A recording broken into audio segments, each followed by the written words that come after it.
Bonjour à tous. Donc aujourd'hui, je vais purger. Nous allons purger les freins de la FJR à l'arrière. Euh, en fait, c'est pas vraiment purger les freins. Ce que je vais faire, c'est que je vais remplacer le liquide de frein complètement par du liquide frais.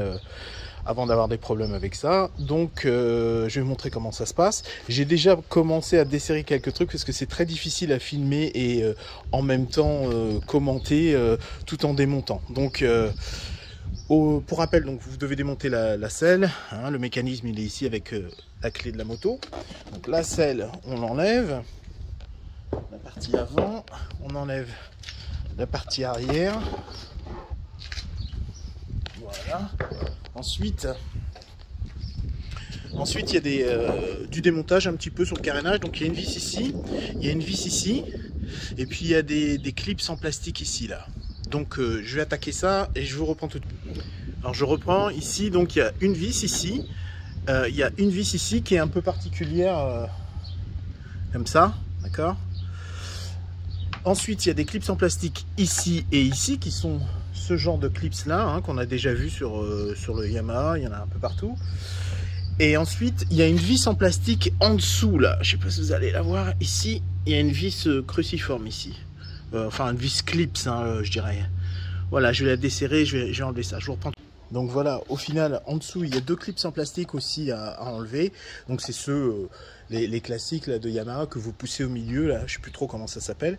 Et ensuite voilà, c'est fini. Ensuite cette partie du carénage elle est démontée. Donc on va la mettre ici pour éviter de l'abîmer. Et donc on a le réservoir de fluide ici qui est relativement accessible et on va s'en occuper. Alors étape 2, la protection. Alors comme on en a déjà parlé, le liquide de frein c'est très agressif, pardon. Autant sur le métal, la peinture, le plastique, sur quasiment n'importe quoi. Donc on va anticiper les problèmes. Donc moi j'ai mis un petit peu de protection là, le réservoir il est là, je l'ai déjà desserré, enlevé, il est facile à démonter. J'ai déjà desserré le petit capot pour que ce soit plus facile à filmer après. Le niveau était bon. Donc là un truc pas mal, je l'avais déjà expliqué dans une vidéo précédente, le produit, le liquide de frein c'est du DOT4 pour cette moto, je crois que pour beaucoup de modèles c'est ce qu'il faut. Et donc celui que j'ai, celui-ci, voilà, le fluide, il est quasiment jaune de couleur. Et celui que j'avais d'origine, il était bleu-vert. Donc ça, c'est pas mal parce que ça va donner une indication quand on aura fait passer tout le liquide, l'ancien liquide, par le bouchon de purge. Je vais vous montrer ça là sur l'étrier de frein ici, arrière. Vous avez un petit bouchon, une petite tétine de protection caoutchouc et en dessous c'est votre tétine de purge. Donc je vais en fait brancher un petit tuyau sur ça et avec une clé de 8 et de 8 mm ici, je vais desserrer cette vis. Alors pour faciliter les choses, ce que je fais, j'essaye de la desserrer avant de même commencer pour voir comment ça se passe. Est-ce qu'elle se dessert, est-ce qu'elle est pas trop difficile à enlever, et que si je vois que ça se dessert, bon, je laisse en pause et je prépare tout mon matériel. En fait le tuyau il va venir au bout de cette petite tétine et on va presser sur le frein arrière ici, ce qui va mettre en pression le liquide sur le système de freinage. Et le liquide, quand on va déverrouiller complètement desserrer complètement quand on va desserrer un peu plus cette vis, cette petite tétine, eh bien le liquide il va passer dans le tuyau. Donc le système que j'ai, c'est un système tout simple avec un petit tuyau, je crois que c'est du tricot clair, un tuyau sorte de tuyau silicone, hein, transparent. Donc ça permet de voir dedans ce qui passe, si vous voyez des débris, etc. C'est toujours bien à voir.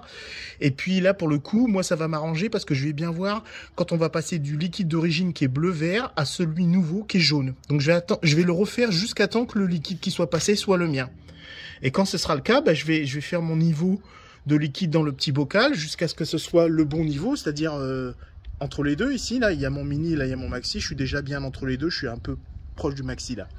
Voilà, donc je vais continuer avec ça, je vais aller chercher mon bleeder là, mon petit kit pour purger. En fait, ça concerne un petit tuyau simplement qui vient se brancher là-dessus. Il y a quelque chose de plus, c'est une sorte de petit tube avec une valve à l'intérieur. Et ça permet, le liquide il peut aller que d'une seule manière et vous ne pouvez pas avoir d'air qui rentre pendant que vous le faites. Donc moi je trouve que c'est pas mal. Ça coûte pas cher, j'ai dû payer 15 $, un truc comme ça.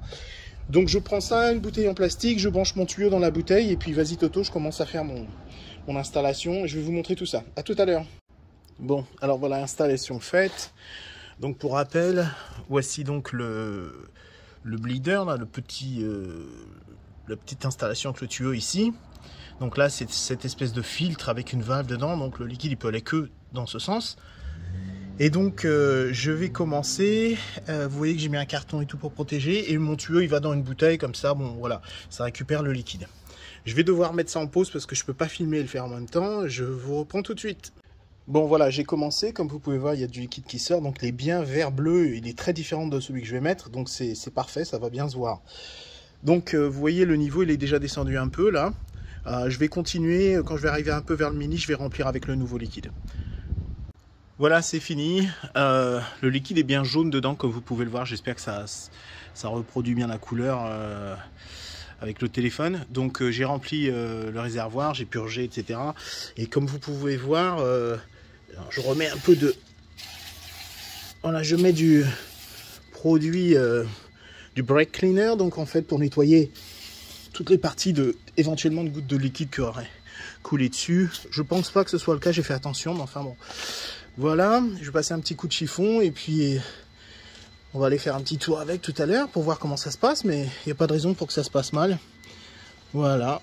Ah oui, quelque chose que je voulais préciser, à l'intérieur de ce petit réservoir là, dans le bouchon, et d'ailleurs c'est valable pour les freins avant aussi, le bouchon à l'intérieur, il y a une espèce de membrane en caoutchouc qui se déplie comme un soufflet d'accordéon. Et qui rentre dans le réservoir. J'imagine que ça doit compenser l'espace libre quand le liquide y descend, quelque chose comme ça. Donc, quand vous mettez le liquide, faites bien attention quand vous remettez le couvercle, que cette petite membrane, elle soit bien rentrée dans le couvercle. Parce que si elle ressort, ça va vous faire déborder le liquide du réservoir, puisque ça va augmenter le volume qu'on essaie de mettre dans le réservoir et ça marche pas, quoi.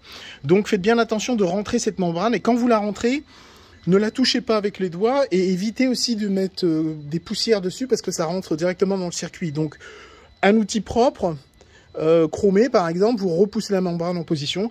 À la fin, quand vous avez fini, vous nettoyez tous vos outils avec le produit, le brake cleaner, là, parce que de toute façon, ça abîmera le matériel si vous ne le faites pas. Alors, ça vaut pas le coup, il vaut mieux y passer un petit coup de produit partout et puis voilà. Donc, j'espère que ça vous a aidé. Qu'est-ce que je voulais dire d'autre? Je crois que c'est tout. Là, j'ai plus qu'à remonter donc tout le côté du carénage et puis la petite, comment dirais-je, le petit truc en caoutchouc qui vient au-dessus de la tétine de purge. Je vais remettre ça et puis je vais tout essuyer puis je vais regarder après si ça fuit pas. Quand même, il vaut mieux anticiper, on sait jamais.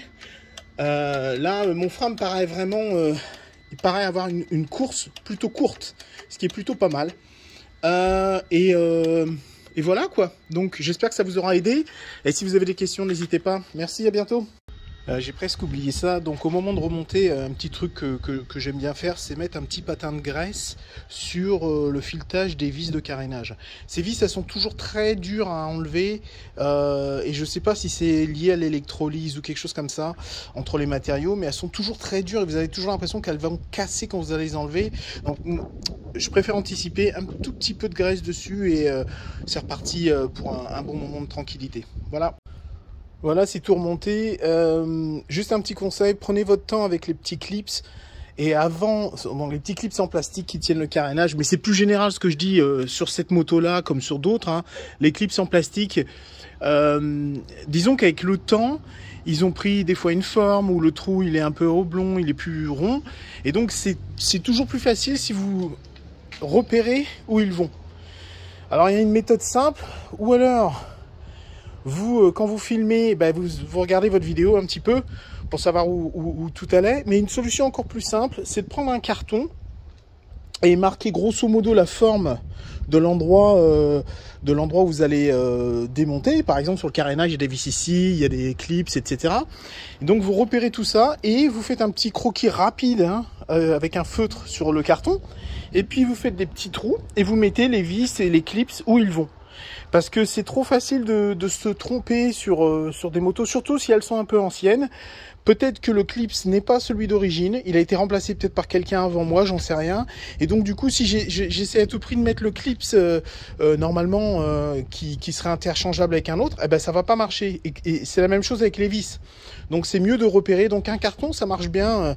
Vous faites un petit croquis au feutre et puis l'emplacement grosso modo ressemblant au carénage de la moto, à l'endroit que vous démontez, quoi. Et donc c'est plus facile pour se repérer, surtout si vous démontez quelque chose et que vous n'allez pas le remonter immédiatement. Des fois, c'est ça le problème. Vous commandez une pièce, vous avez démonté, ça reste en stand-by pendant un moment. Et quand la pièce, elle arrive, oh, galère, toutes les pièces, toutes les vis sont dans une boîte en plastique et il faut tout retrouver. Moi, je suis pas fan de ça, quoi.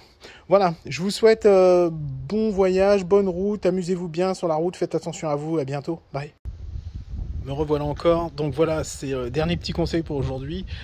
Quand vous travaillez sur les freins, sur votre moto ou une voiture, ou peu importe le véhicule, quand vous travaillez avec du liquide de frein, ce que je peux vous conseiller, c'est de bien protéger votre véhicule, le sol, vos outils, etc. Avoir du brake cleaner pour nettoyer les outils à la fin. Mais surtout, quand vous avez fini, jetez tout ce que vous avez utilisé. Les vieux chiffons, les cartons, tout ce que vous avez utilisé pour travailler sur les freins a été pollué par le liquide de frein éventuellement. Donc c'est poubelle. Parce que, par exemple, un chiffon qui a été imbibé de liquide de frein, ça va sécher. Mais le liquide, il est toujours dans le chiffon. Et un jour, vous allez prendre le chiffon pour faire autre chose parce que vous vous souvenez pas que vous en avez été servi pour travailler sur des freins. Vous allez policher ou passer un coup de chiffon sur des plastiques. Et vous allez voir que vos plastiques, ils vont être tout ternes, ou ils vont avoir une sale tête, sale marque. Et ben, ce sera le liquide de frein, en fin de compte, qui est vraiment corrosif et qui reste actif pendant très longtemps sur un chiffon. Donc, quand c'est fini, c'est tout à la poubelle. Faut pas hésiter. Donc c'est pour ça que j'utilise moi des trucs jetables. C'est pas vraiment des chiffons. Vous avez vu, c'est l'espèce de petite lingette verte là. C'est fait pour ça. Comme ça, je fais pas cette erreur quand j'ai fini. C'est poubelle. Donc voilà, je vous remercie pour votre attention. J'espère que vous trouvez ces vidéos agréables.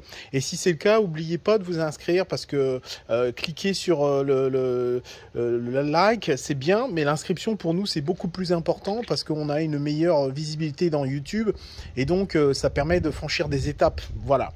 Je vous remercie pour votre temps et puis attention sur la route. À bientôt.